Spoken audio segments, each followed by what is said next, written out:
Hayi liyashisa-ke ilanga-ke namhlanje yo. Kodwa bafethu why kodwa nithanda ukunginika iy'ngane kodwa bafethu kangaka. Ngiyafelelwa mina. Another one ngiyazi bafethu ukuthi but yabo nje bafethu yabo nje. Isikuyona-ke lento eniyicabangayo kule. Kodwa mfethu angeke ukwazi ukuthi this man is married and njengoba ushadile njalo ujola naye fine you're the side chick akaposti akakhulumi next ngawe athola ukuthi umtshele a wrong story, a wrong narrative, and then macedile nawe uyapreka. Wazi ukuthi Andile Mpisane njani? Andile Mpisane dropped Osithelo Shozi anabantwana bakhe abayi-2 and got married the next day. I understand ukuthi this man doesn't care as long as you're lento ayifunayo and then he's done. Welcome back to my YouTube channel. Please like, share, and don't forget to subscribe. Andile guys is moving dangerous.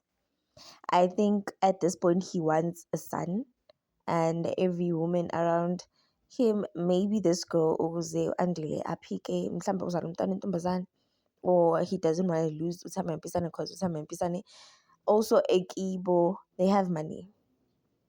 So I think I think it was arranged, and maybe every time actually intombazana ukhuluma indaba yokuthi our marriage was arranged, and manje once a girl awahlaza nje indaba ezinaka nje uvele aphume ezosiphikela. Yabona lezi uyahlanga ngakhona, you can tell ukuthi lo muntu lo he knows, he definitely knows. And when it comes to Uthami Mpisane, guys, awungeni ku relationship where there's a girl who has to cry. We understand Osithelo Shozi used to brag ukuthi yena nje u-Andile Mpisane uyofela lapha kuye, kodwa iy'nyembezi zomunye umfazi cha uyazibhadala. The same thing he did to Osithelo is the same thing he can do to you. He can do it to any girl. Like he can literally do it to any girl.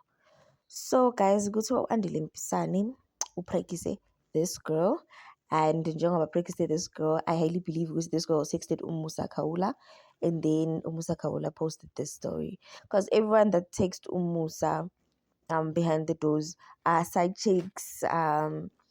It's always a side chick.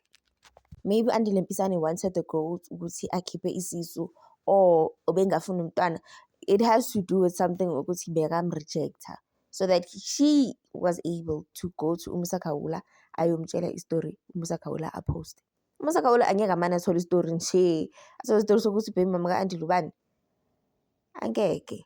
This girl came to Umusa Khawula wamtshela ukuthi u-Andile ungimithisile and ngiceda ukuthola umntwana namhlanje. It might be a case ukuthi Andile umblockile akamfoneli, or makazama ukumfonela ayingeni inamba, umblockile uthi akayifuni ingane. I hope it's a lesson the girl learned, because uyambona lo muntu ehleka akanandaba umisa kanjani umuntu umazi ukuthi ushadile. Ngeke uzazi ukuthi uyi-side chick and then you get pregnant. You can't. Guys, what are your thoughts on this? Thank you for watching.